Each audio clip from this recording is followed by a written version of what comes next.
A Lantern, Chapter 32. The Mackenzie Deals were leaving the morning after Christmas. "Can't you and Catherine stay longer?" Abby asked Emma a little wistfully. "No, Granny." Kathy assumed the responsibility for the decision. "I've had a grand time, but now I must go, for I have a date tonight, and a blind one at that. A Minnesota U-Man." "A blind date? For goodness sake, Catherine, what is that?" "Blind, grandmother, means not seeing. A date is a man with whom you while away a boresome hour or two.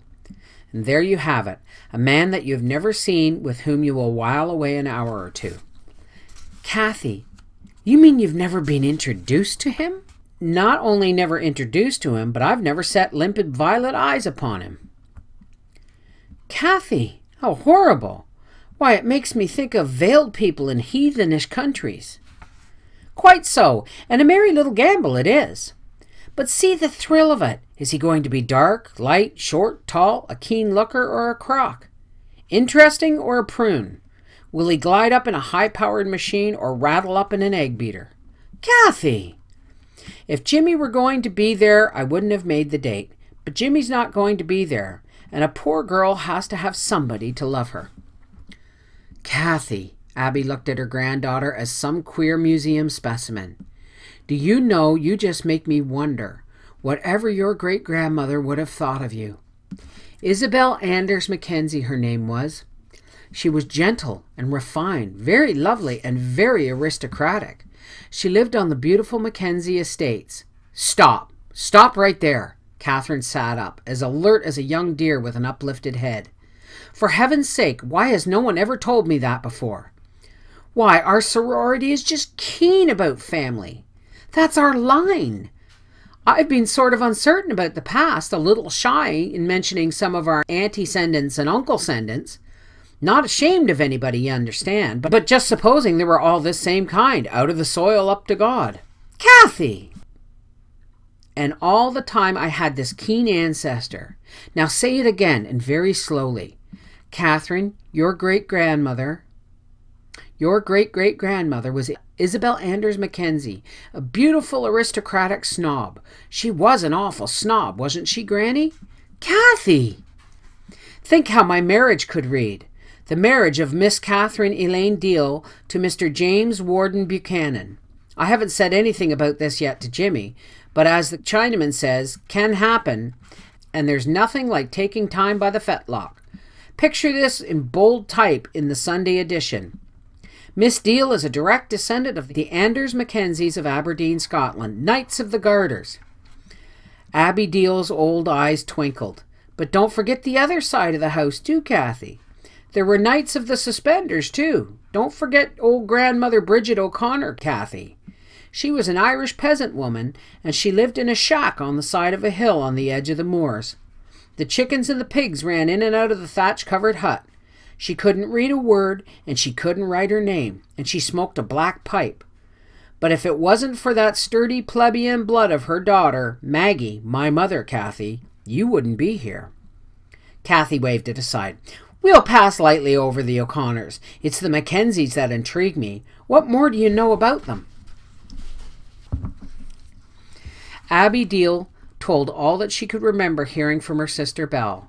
The story of the lovely lady, of her reddish-brown hair and tapering fingers, and of the picture that hung on the landing of the stairway in the great hall. "That settles it," Catherine arose. "I'm going right up to Jimmy and bring matters to a climax by revealing to him just who I am. Right into the office I go and say, 'Jimmy, here comes Lady Catherine Elaine Anders Mackenzie Deal, great-great-granddaughter of Isabel Anders Mackenzie, who had flowing white fingers and long reddish-brown nose that tapered at the end.'" When the door had closed behind her, Abby sighed and said, "Whatever are you going to do with her, Emma?" "Oh, she's all right, Mother. Emma was always like Sarah, her mother, good-natured, easy-going. She's just breezy. She tells me everything." Mrs. Mackenzie Deal temporarily disregarded the recollection of some of the things Catherine had told her. When they were all gone, Abby took a great deal of comfort with her new radio. The dull, finished, beautifully polished cabinet put a new interest in life for her. At first, in the wonderment of the thing, she rubbed the Aladdin lamp all day long, Sermons, jazz bands, market reports, monologues. She listened to them all with equal interest and amazement. A sermon from Denver, a talk on fruit tree culture from Lincoln, a dance orchestra from Omaha interested her with equal intensity. Preaching and pruning and prancing, they were all the same to her, and when the ring of the piper's tune came in, she shut her eyes and saw her Irish mother lift her skirts and do the carry dance as lightly as a thistledown. My, I wish you could hear the music, Will. I've heard wondrous music, Abby. There's nothing more now, Will, that can be invented. There are things undreamed of, Abby girl. And then Abby had a letter from Isabel. She was to sing from a Chicago station on February 3rd. Find the station beforehand, Mother, Isabel wrote, so you'll not have any trouble that night or lose time trying to locate it while the program is on. On the night of the 3rd, Abby sat up later than was her custom, so that she could hear Isabel. Even then she experienced a little trouble in getting the station. I suppose nothing's just perfect, she thought. We'll always have to have some little grief to make us. Suddenly she had them. The program had begun. Isabel's voice came forth in an aria as plainly as though she were in the room.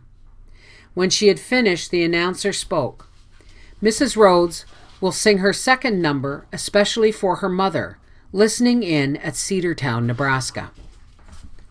The piano with the violin accompaniment played a few notes, and then Isabel's voice came again, full and clear.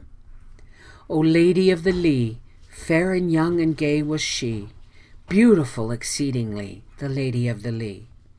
And then it came to Abby Deal. That was it, the little half-memory. That was the old strain that had haunted her and which she could not quite remember. Many a wooer sought her hand, for she had gold and she had land. That was the forgotten melody, the song of her youth. Everything at her command, the Lady of the Lea. She was young again, singing on a grassy knoll, with the future all before her, with the years of her life still unlived. O Lady of the Lea, fair and young and gay was she. Where had they gone, those years? Blown away by the winds that you could not stop, ticked off by the hands you could not stay.